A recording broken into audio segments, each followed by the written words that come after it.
Welcome to Iblis Manifestations.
So when you're like, listen, like from a fan perspective, as someone who's like, you know, like I do this because I'm a fan at the end of the day. I might play music and stuff, but I do this because I'm a fan. And when I listen to someone's music, I'm always curious. I'm always like talking to them in my head. Yeah, and also you get the vibe of the person that you're talking with. And like that's also the big difference over a written interview. I mean, sometimes written interviews can be nice because you can really think about what you're going to say and you're not so on the spot. But absolutely, it's probably way more interesting this way. I think so. But the thing with written interviews, I always find myself, you know, just like it's good to have time to think it.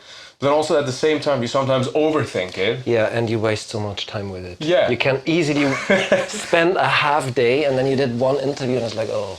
Yeah, and then you're just there like that. And then someone asks you, it's like, oh, are you doing something? Are you know, it's like, yeah, I've done a lot today. Not really, no. Yeah, no. I did one interview. Besides, you're just trying to control, you know, and I think what you end up putting out there, I think is not always entirely honest then by that point. Because it's not your natural reaction anymore. True. You know? True. Anyway, Victor, it's a pleasure to have you on Iblis Manifestations, man. Hey, it's a pleasure to be here, Sean. Yeah, amazing. Thank you for having me. It's my pleasure, you know. Obviously, I've had Tom on the podcast a couple of times, you know. And so I was already curious that you so short after him that I would also get the honor, but... Well, of course, because, you know, obviously there's everything that you guys are doing with Triptykon together now, but you have a massive back catalogue of stuff that you have done yourself, you know, both as a musician but also as a producer. Yeah. So I just kind of wanted to tap into that a little bit with yourself, if you don't mind. Of course. Yeah, amazing stuff. So first things first, are you looking forward to tonight's show? Yes, I do. Yeah? Yeah, I really do. And now that the soundcheck is out of the way, which was a bit tricky today, but at the end it sounded absolutely fantastic, at least on my spot of the stage. So I'm actually really looking forward to it. And I also really enjoy the set that we are playing at the moment. I mean, it's again gonna be a pure Celtic Frost tribute set, but I don't have a problem with it. Excellent. I actually love playing those Celtic Frost songs, and it's completely okay for me to occasionally have these shows where we don't play Triptykon, even though secretly we all prefer it. Okay. To play Triptykon songs, because, you know, that's our music, and we also think it's sure. Yeah, we are convinced about the music that we created so far. So in a way, it's a bummer to not play those songs, but you know, there are these occasions where we get explicitly asked by the promoters to play these Celtic Frost special sets, and I mean, I don't hate it. Sure. It's funny you say, you liftually answered my next question. Okay. I was just about to say, like, how do you feel playing some of those Celtic Frost songs? I mean, the thing is, at the very end of the lifespan of Celtic Frost, I was their live guitarist, so I already played 60 shows with Celtic Frost, and that was, amazing for me. I mean, I didn't realize it was as many as 60. I know you played I think with it them, was 60, I'm pretty sure. I think the whole tour was like 125. Right. And if I'm correctly, I think Anders Odden played 65, and I played 60.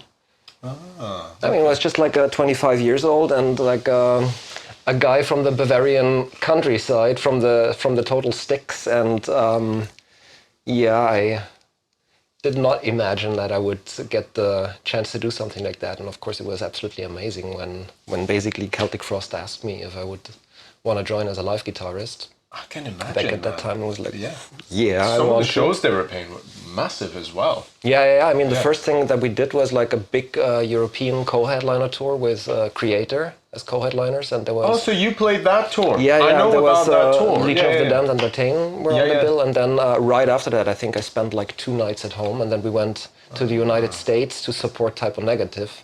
That's for like a whole month, and well, actually. I wasn't a Type O Negative fan before that, but during the tour, I kind of turned into a Type O Negative fan. They were an amazing band and like super unique, super special. I just thought about that the other day, that sometimes you have these bands that are kind of impossible to be copied. And Type O Negative was one of these bands that was completely unique, where like I couldn't come up with any other band that was like resembling them, and especially with a personality like Pete Steele, just the way he looked. I mean, he was super tall, he was super muscular, he was also having this big aura on stage, and there is no guy like him. Yeah, it's interesting actually. And then add the music that in a way a twisted sense of humor, but also with like a lot of emotional depth. And it was. That's an accurate way of saying that. It's funny actually. This goes very much in line with the conversation you and I were having earlier about like some bands you just can't get AI to replicate. Exactly. I think they're probably a very good example of that. Yeah. That's what we were talking about. I think AI is kind of good at like copying things that already exist, and that kind of there's certain music that fits. That's easier to fit into a box and to write algorithms for and probably to analyze. And there's music that is just about the odd thing, like the thing that you wouldn't do.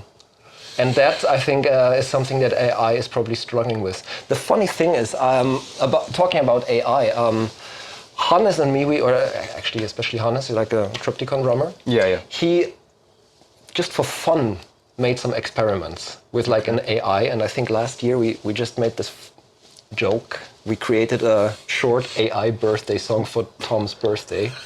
And we got like 5 different versions, like a doom version, a death metal version and whatnot. Right. And some of the stuff was shockingly good to say, where you say, it sounds pretty all right. And he also like made certain experiments, for example, write a power metal song. And it totally sounded like power metal bands that you know. I'm not saying that every power metal is generic.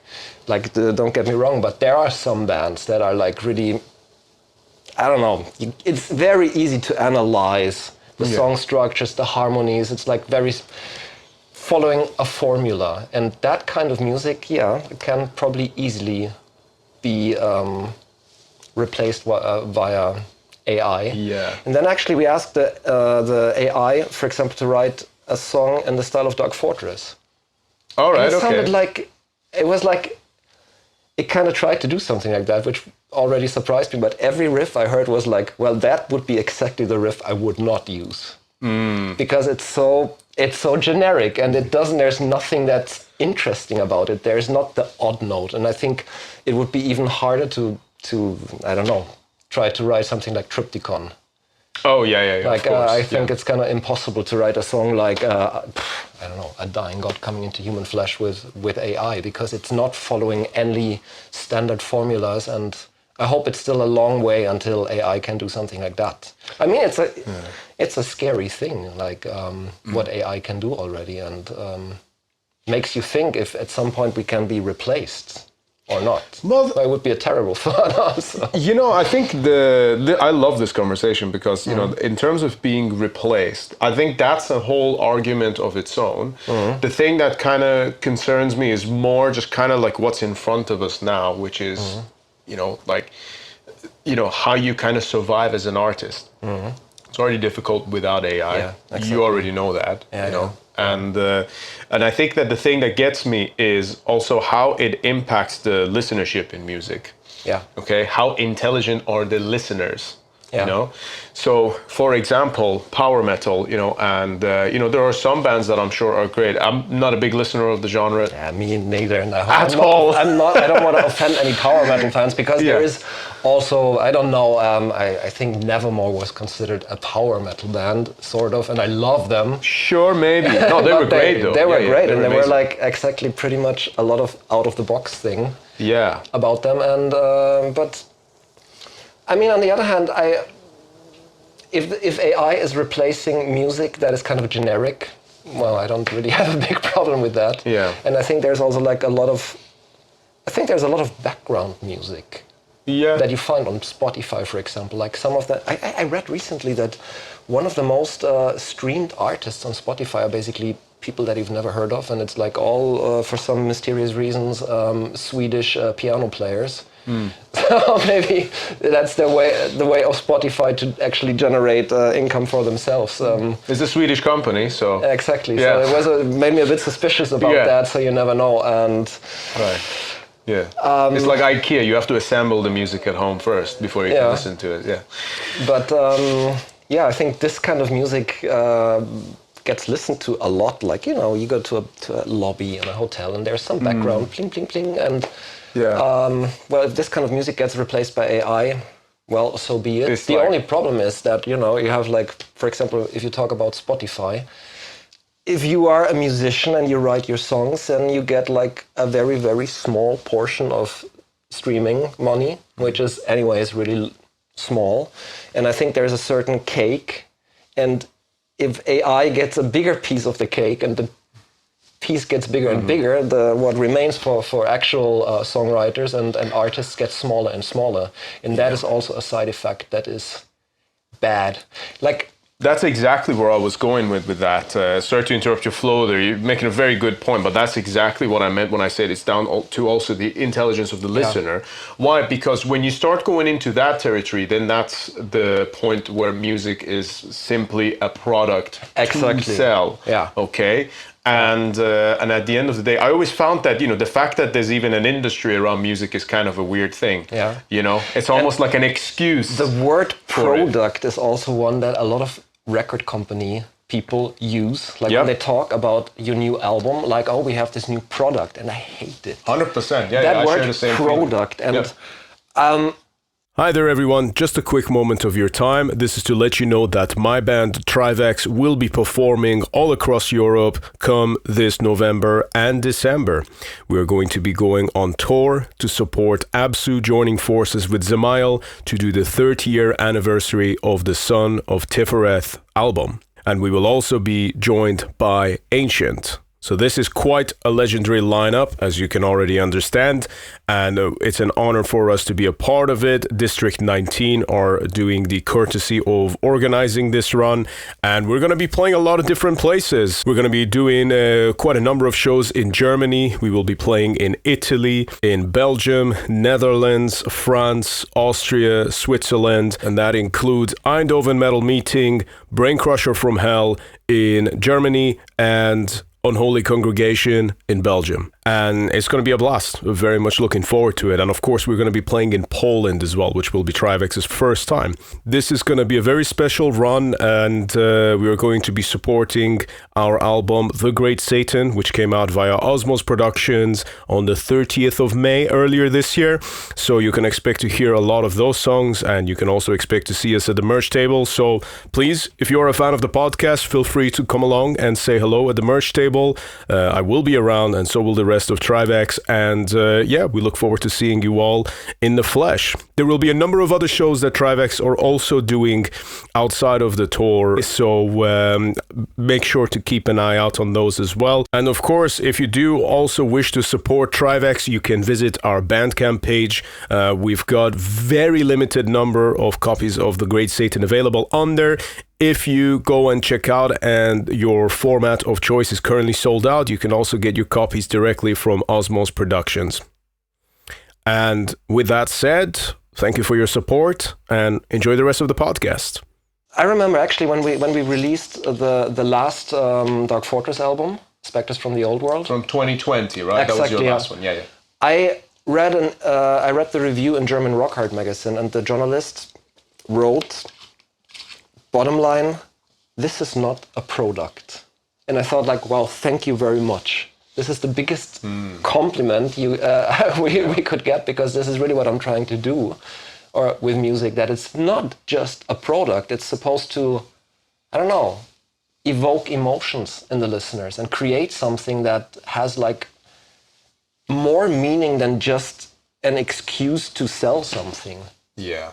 Yeah, absolutely. Well, it's an experience, and I think that's kind of what you want to go for. The part that I think is kind of tricky, you know, and it's already difficult as an artist. Why? Because, you know, those of us, you know, and I love hearing your perspective of this, because I think we kind of have a very shared and mutual perspective when it comes to just making music. Why? Because just the simple fact that you're saying, well, that's not a riff I would use because it's too generic, and you're always trying to find the notes in between, which I do think that Dark Fortress was always very good at, actually.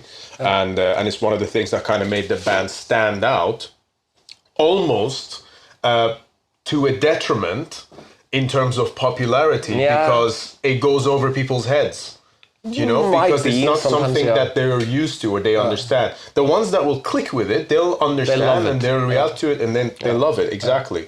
But this is the part where it becomes concerning to me, is because I already, you know, and I don't want to sound negative, but I already have a problem, you know, especially like in black metal, you know, you see it all the time, you know, all these bands that literally come out, play exactly the same thing, that think, oh, as long as I wear a leather jacket or a hoodie, you know, back in the day used to be a corpse paint and spikes. Now it's the hoodies. Now it's the hoodie and the leather jacket and, oh, let me have a back patch and then have like a black and white photo on Instagram. And then it's like, that doesn't mean that you're good. That's like, there's zero originality there, you know?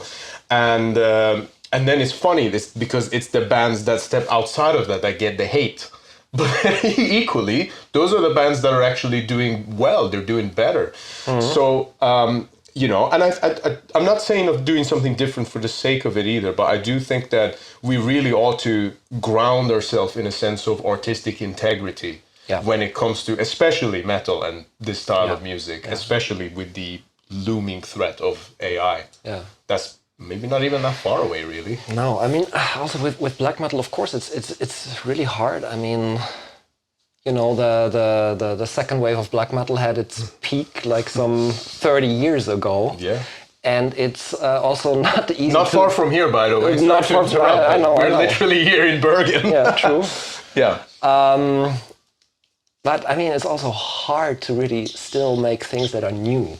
Or to stand out, so I think it's getting harder and harder. And also, when there were just a few bands out, then you could identify every band because everybody was still like, you know, there was not much. If you have like hundreds of bands, like the borders between every band, they got more blurry, and it's really, really hard to stand out and make something interesting. I mean, probably most musicians that play in a band, they do the music they really want to do. So I can never throw that against anybody, because as long as they create something they feel like, yeah, that's what I have to say, or what they have to say, I think it's legit, always. But I think that's also like for me always, that when I wrote music or when I write music, I'm in a certain way my biggest critique, because I'm basically always just trying to write music that I would want to hear.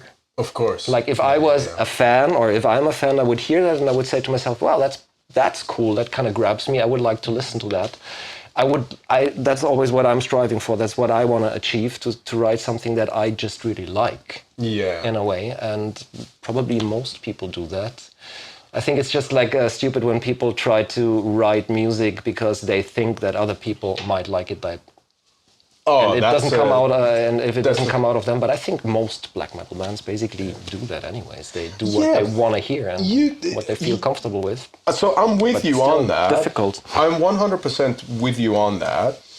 But when it comes to black metal bands, I'm not sure if that's entirely the case, because they're writing something that maybe like your grandma might not like it, but the guy in the scene further down the pub, who wears a Darkthrone shirt, will definitely like it. Yeah. And it's almost like you're writing it to please those group, And I'm sure there are guys that do that, yeah. Yeah, but I think it's a natural thing to do, and I'm not saying it's the best way to go about it. No. I like being courageous to the point that you like something, but you might think that, oh, everyone in the world might hate this. They might hate me. They might call me a poser or a sellout, or they might say I'm, like a criminal for writing this kind of stuff. Yeah. But I like it. Yeah. So then I'm going to put it out anyway. Yeah, exactly. That's the kind of approach I think we're talking about. You shouldn't censor yourself. Yeah, absolutely. Exactly. Yeah, and I think that's kind of the point as well, really.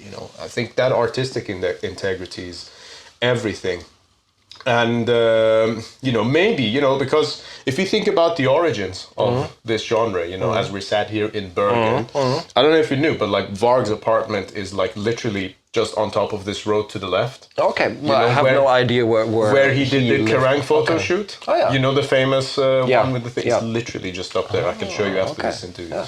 But, sorry, it's very nerdy talk. But the thing is... I think at the core of it, there was this idea of, okay, only few people are going to be listening to this music. Exactly. And only few people should be listening to this. There's a very weird part of me, as ambitious as I am, with like maybe the industrial side of things, where I think it's nice to play big shows, it's nice to play big tours and all of that. There's a part of it that I do feel like with this AI thing, all of the ones that are kind of fake, like the real posers who might say they're not, but they are. I think this might actually cancel all of that out and leave behind the people that are really in it for the music, not just from playing, but from listening. I think that's the more important one, actually. I don't know, what's your thoughts? Also, one thing that I sometimes think is a lot of people do it because they like the lifestyle. They want to be in a band. Sure. Even though they are not like maybe the most talented musicians or have like a super artistic vision or something. I mean, there's nothing wrong with that. I mean, I like to be in a band too, and even if I maybe think about myself that I have like something to say, maybe other people are absolutely not interested in what I'm saying, and it's okay, how it is. So I mean, there's nothing wrong with doing it for the lifestyle, but for me, making music didn't have much to do with the lifestyle. Actually, I got interested into heavy music long before I was interested in the things around, like I have an older brother, he's 10 years older than me. Okay. And he started listening to metal when he was like 14, 15 years old. So I was like 4 or 5 years old. I started hearing this music, and when I heard this music, it attracted me like moths are attracted to the light. Yeah, got it. So I didn't really give a shit about the rebellious aspect or like of the music at that time, because when you're 4 or 5 years old, you are not in a period of your life where you want to rebel against your parents. Ideally not. Well, at that age, probably not. That maybe comes 10 years later. But hopefully you don't feel the need to at that age, is what I'm saying. Yeah, and then you're really fucked if... But yes, you were saying. But yeah, so for me, I got interested in the music way before something like a scene or anything would like apply to me, because I was too young for that. So for me, it was always about the music. Yeah, and often also the things that we did then, or that I did as a musician, I didn't really always try to fit in. And then maybe some people think like, oh, the guys from Black Fortress, they are posers. And but it didn't really like, didn't really bother me, because we're just like doing what we wanted to do. And I love to hear that. Not impress other people from the scene. So I mean, I'm sure that we could have had like more fans if we would have been more crass in certain things and be more satanic or whatever. But you're just being honest. Exactly. Yeah. I love to hear that. Yeah. We should maybe talk a little bit more about your time in Dark Fortress then. Because I know you joined the band. Was it in early 2000s? Exactly. I think it was officially 2001. 2001. Okay, yeah, wow. Like January 2001. Yeah, right. So or December 2000 or something like that. That's around that. 24 years ago? Yeah. Damn. Yeah. Yeah. How do you sort of, because obviously the band is now split up. Yeah, exactly. We you guys stopped. gave everyone plenty of notice before you were going to split up, so it wasn't like an abrupt thing, No, it wasn't. So how do you reflect back on that time that you had with Dark Fortress? I mean, it was like us growing up together also as musicians, and I mean, at that time I was like very ambitious and practiced a lot of guitar, and we already had like I had a different band which was more like a thrash band called The Shroud, but we never released anything. Okay. But like in that band, like we were 3 guys, and the drummer was Seraph, Matthias, who then also was the drummer of Dark Fortress, and he is actually also here with us because when he has time, he's working as drum tech for Triptykon. Oh, right, I had no idea. Yeah. I don't think I've actually met him before. No, so, but he's, you can meet the drummer of Dark Fortress later that would if be you good. want. That would be good. And also the bass player, Draug, he was also in our first band, and then Dark Fortress had like a big lineup change where basically they replaced 3 guys, and so the 3 of us came into the band. And right, I got it. That's how it started, and I mean, I joined after the recordings for the debut album were done. That was Tales from Eternal Dusk. Yep. So I have no input in that album. It was done before my time, and then the first album that we wrote together was Profane Genocidal Creations. And that was more an album where, we had to find our way.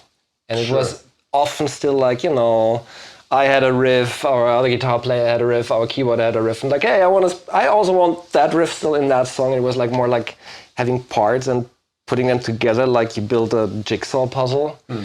And it was a bit of a naive approach towards songwriting, and it was not like really like composing songs, like creating a theme and evolving the theme over the song, and where one part gets inspired by the part that comes before. And that's how I think good songwriting is going. They have like a good flow and like a dynamic structure, and that was a bit lacking on that album. And after you're saying overall it was still very much a collaborative effort. It was, which was definitely. Yeah. And by the way, we recorded that album here at Triptykon Studio. Oh, you did? We did, Oh, wow, okay. And that's why I'm actually super disappointed that we are not playing in the Triptykon tonight, that we are playing at the USF Werftet, which is for sure a cool venue and everything, but I kind of was under the impression we would play in Triptykon, since we were booked. And so when I found out, it was like, oh man, that would have meant really a lot to me, because that place, that Triptykon place has like a very personal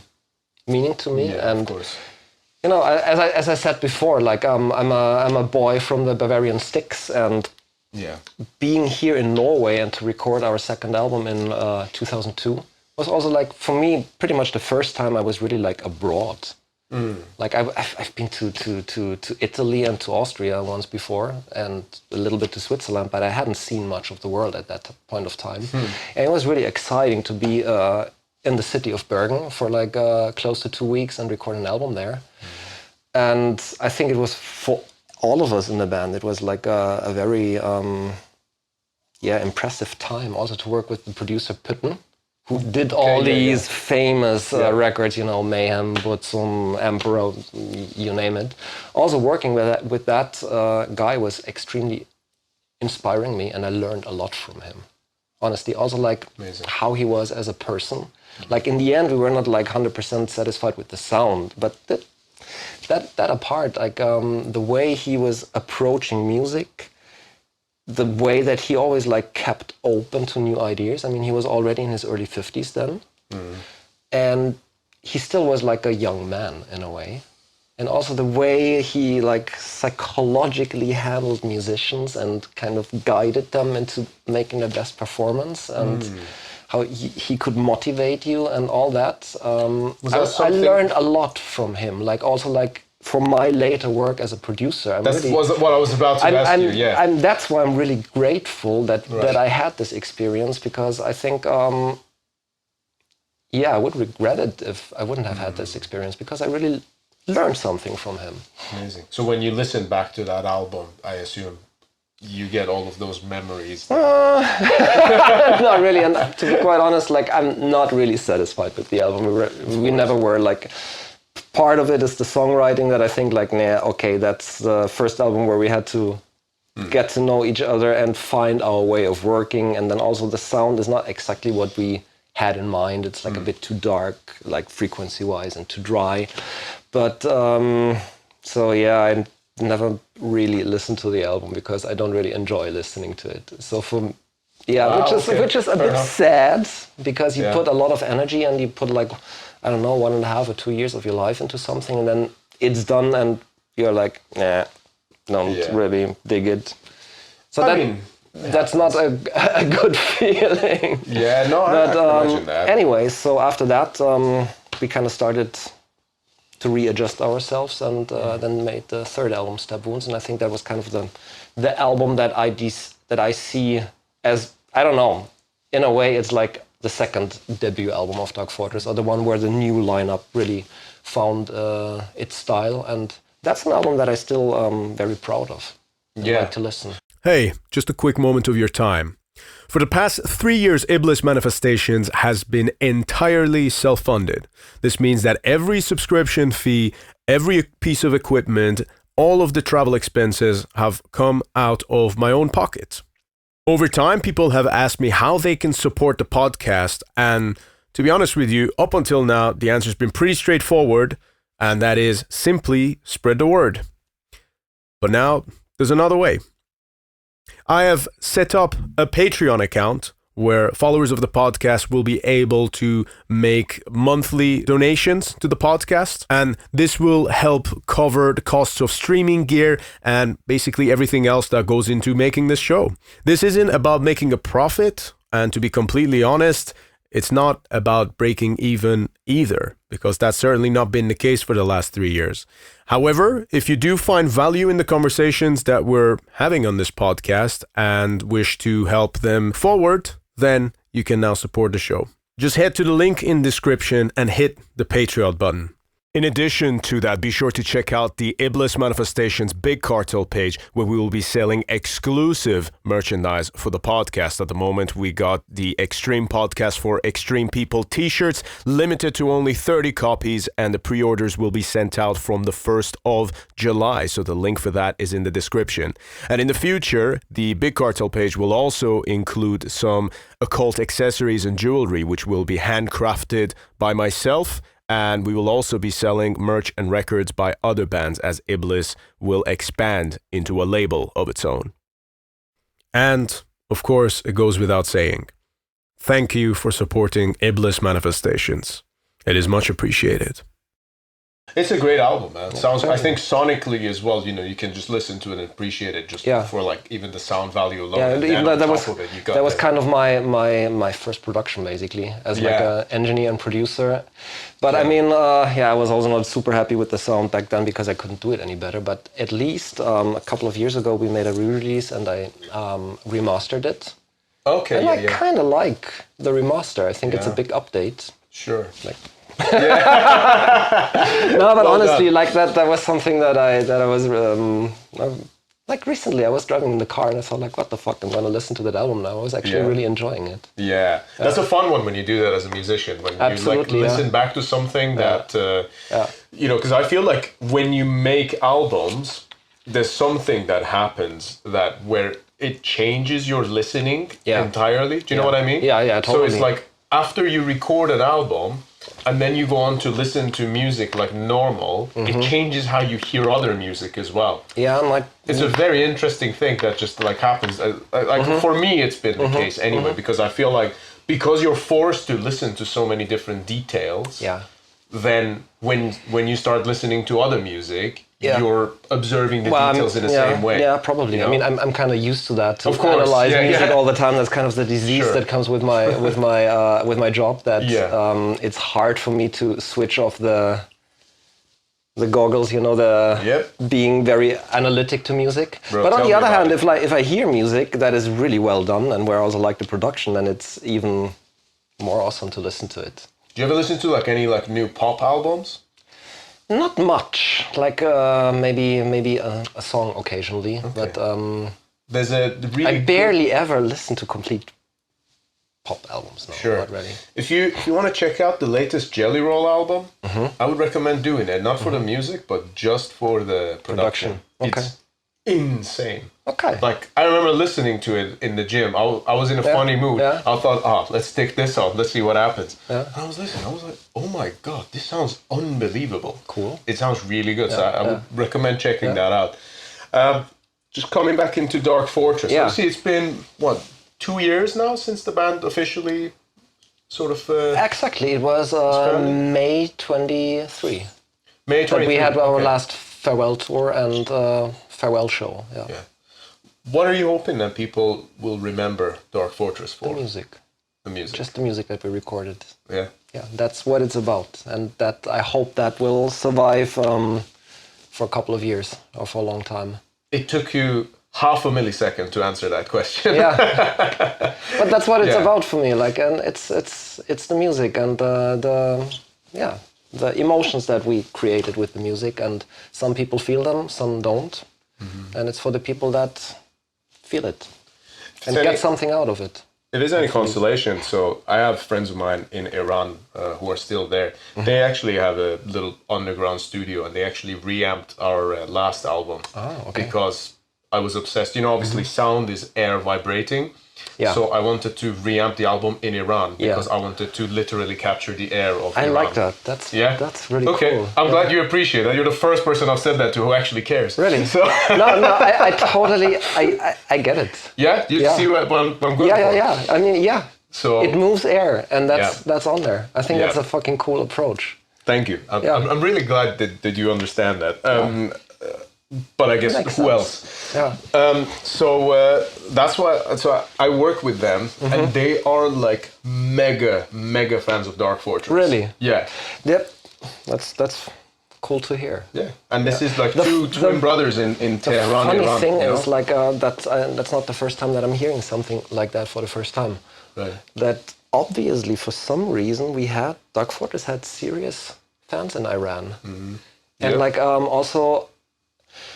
When I started with Instagram, like now I don't really give a shit about it, and I never look at the statistics, but a couple of years ago I saw the top cities where I have the most followers, and Tehran was among the top 5. Interesting. Yeah. That makes sense. I think it was number 4, number 5, something like that. Wow. Like I think number 1 was Munich, and there's probably Helsinki, and I think there was Tehran. That's in the very top 5. cool to I was hear. like, wow, that's quite amazing. But it doesn't entirely surprise me, if I'm honest with you. You know, like that makes sense to me. Yeah. Because people there are very devoted. You know, like I remember. Like also at some point, like I don't know, 10 years ago or something, we checked our Facebook statistics with Dark Fortress, where you could also see like where you have the most followers in which cities. And for example, we had more followers in Damascus than in Munich. Wow. It's like. Really? And we saw like, for some reason, there is something about the music of Dark Fortress that somehow resonates with a lot of people from the Arabic world. And I know Iran is not Arabic. Thank you for that clarification. Yes. There we go. I'm aware of that. Yeah, that's okay. But no, it is interesting, isn't it? And why is that? Can you give me an explanation why, for example, Dark Fortress is particularly a band that kind of resonates with people from Iran or from Muslimic countries? So I can make maybe a couple of guesses that I think will probably be fairly accurate because I was in that scene myself, you know, and I think the kind of things that we're attracted to,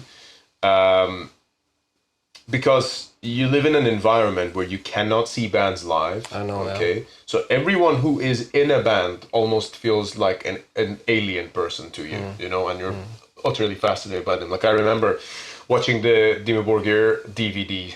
Like the bootleg DVDs of like their World Misanthropic tour back when I was in Iran, and I remember being like, oh my god, who the fuck are these guys? This is insane. Like I can't believe people like this exist in the world. I love this, you know. And getting that kind of absolute fascination, you know. And then obviously as you get older, and then you know, like those guys like live in my like WhatsApp inbox, you know. It's like or like which is also weird. Yeah, but it's very cool, but I never lose the perspective of like what it was like back then. And you're asking now, to answer your question, you're asking like, what is it that you think people found interesting? I think your image plays a big role. And I also think that you guys, one thing that you did is that you always had a very high quality output in black metal. Iranians, I think, very much appreciate that. Okay, yeah. Because if you sound and look like shit, they'll automatically assume that, I don't know, you got no money or whatever. You know, I think that Iranian people in particular kind of they like people that they feel like they can respect. I see, that even if it is extreme. So like, for example, the most single revered person in the entire scene of the metal scene of Iran is Chuck Schuldiner. By far. Okay. By far. The most idolized person in the metal scene in Iran. I wasn't aware of that. Okay. Yeah, like almost like to a mainstream level. Wow. It's crazy like how popular he is in Iran. Like if he was to like, I don't know, if they were to like do a hologram of him in Iran or whatever, people would like lose their shit, you know. And I think that's a part of it, you know, it's that high quality output. And I think you guys always did a very good job of that. Not just with the music, but also the music videos. I think the music videos are very effective.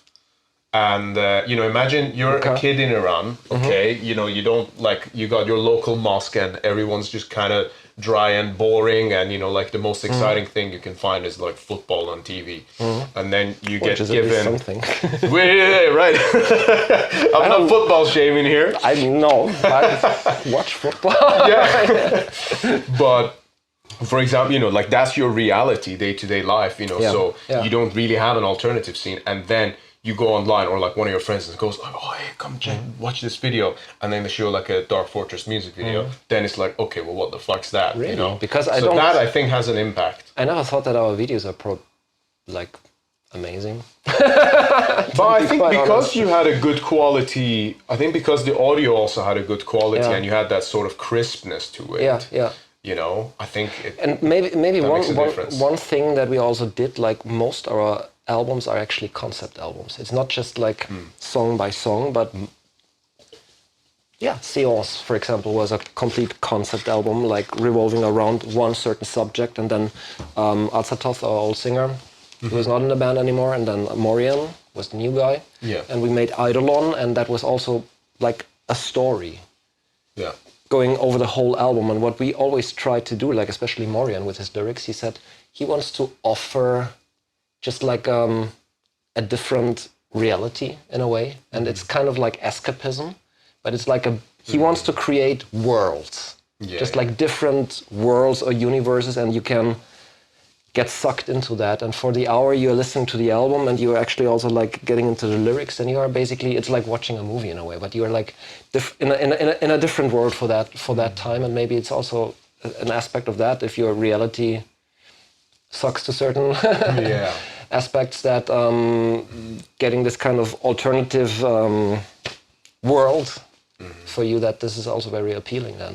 Yeah, for sure it is. I think that was a big part of it, actually. You know, I mean, I think that's probably that's definitely the case. You know, and I think you know, you have to understand it's different sort of cultural perspectives as well. You know, like I imagine, like if you go and do a tour in like South America, people treat you differently. Probably, you know? Sometimes maybe a bit overwhelmingly, like different, you know, compared to like how it is in like, compared to how it is in like Norway or like Germany. Maybe Germany. I was just about to say, So it's one of those things. So I know you've got a show coming up, you know, so we can start to wrap this up. But before we do that, I'd love to talk to you maybe a little bit about just Triptykon as well, and absolutely your role in the band, because that's obviously been a massive thing. You know, I remember it is for me, definitely. I remember buying the Shatter EP from an HMV when it first came out, because that wasn't long after I moved to the UK. From an HMV? HMV, yeah. It's like a music shop, retail. Okay, yeah. His master's voice. You know, or his mom's vagina, I don't know, whichever, like, you know, whichever. Both sound equally likely to me. Absolutely, it's a pink logo, so it kind of works. But, you know, but yeah, I remember buying that, and it was like by far the most expensive EP I've ever bought. You know, it was like £15, you know, like British pounds, you know. But it was amazing. I remember I was like, I don't give a shit, you know, like this is great, you know. But was it on vinyl or on? No, a CD. £15 for sorry about that. No, it's got, I think, I don't know if I remember this right, but maybe it's got like some live tracks or something on there.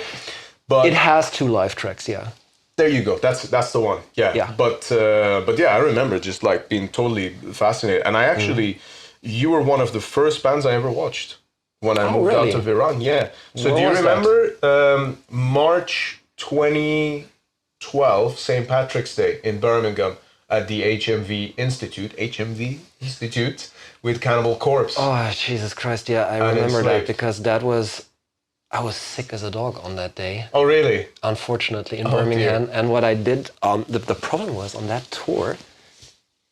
No shit, I'm completely confusing that. No, that was another tour in Birmingham that was with At the Gates 2 years later. Oh, yeah. So that was there I was sick as a dog and I was basically lying in an Iblis budget all day and then just like crawling on stage. And oh, man.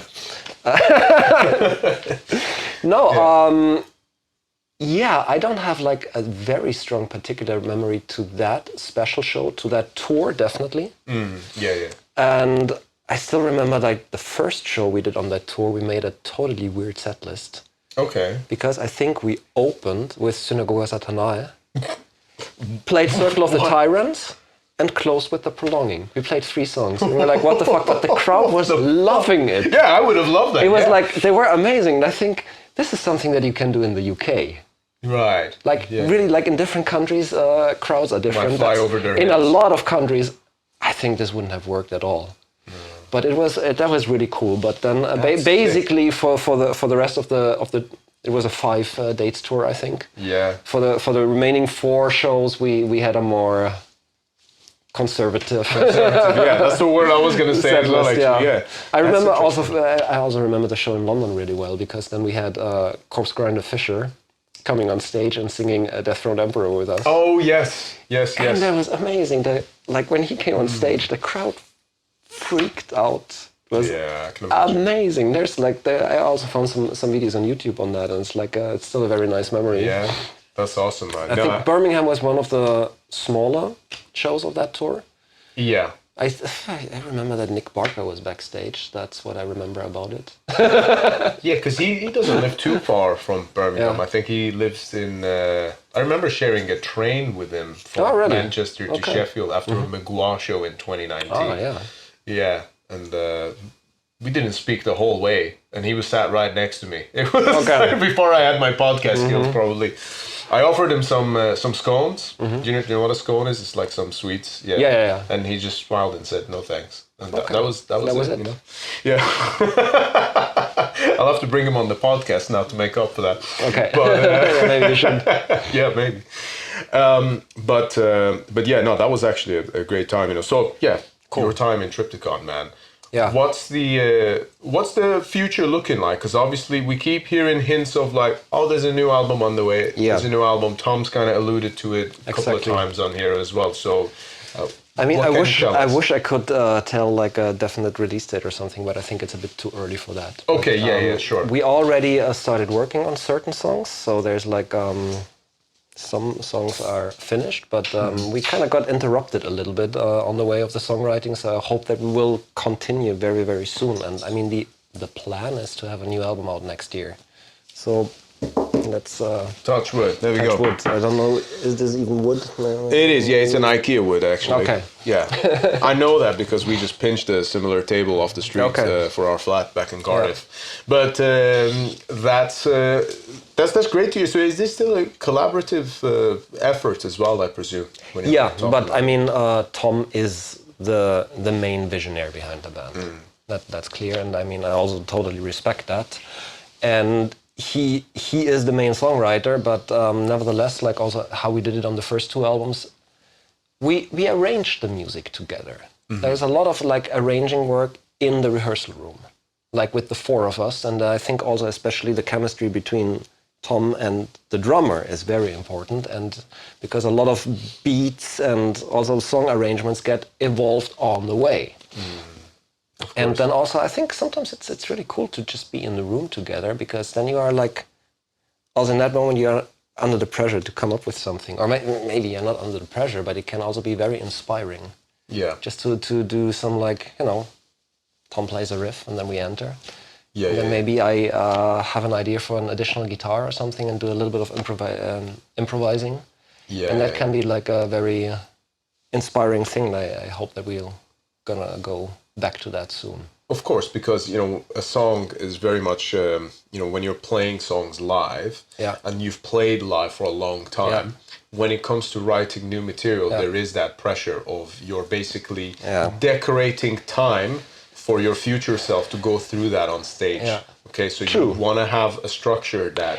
Even though I mood. think it's also in a way liberating to know that you have a big back catalog, and not every song that you do has to work live. You know, Sure. you can just write the music that you want, and as long as it sounds great on the album, it's good, because there will always be songs on the new record that you can perform live really well. There might also be songs that are very, very hard to perform and very hard to bring on a stage. And that's okay. Then you still have the liberty of doing experimental stuff that maybe doesn't work so well in a live scenario, and you can just do whatever you want on the album. But that's why I find it, for example, also really exciting at the moment. Maybe that's the most exciting aspect of the new Celtic Frost set list that we play, that we actually play A Dying God Coming into Human Flesh for the first time this year, because it's a song for many, yeah, I know. For many years, like, of course, we had it in the back of our head, like, yeah, I mean, it would be really, really amazing to play that song live, but how are we gonna do that? It's like we cannot make a one-to-one representation of what's on the album, because there's too many layers, and also Tom wants to focus on the vocals, so I had to find a way how to play, like, how to unite 3 or 4 guitar tracks into one guitar. So at some point, like, I started thinking about that spring again more, and then I thought, like, okay, if I have a looper and a second amp, which is a very complicated setup, but nevertheless, then I can start playing the first main riff into that looper. It goes on, and I can add the harmony guitars like on top and play certain things at the same time. It's a lot of multitasking, man. It is. Like, the hardest part for me about the song is not the playing. It's like to switch the right pedals and not fuck that up. And if the timing is off millisecond, it repeats the whole song. Yeah. Like, if you make a mistake in that first loop, it's like it's gonna repeat all the time. And I'm like, I'm super exposed all alone, and like also, like, Tom and me, I think we were both, like, before the first time we performed it in London, we were a bit tense about it. It's like it's out of the comfort zone, because we are both in our own way very exposed in that song. He is a vocalist and me as a guitar player.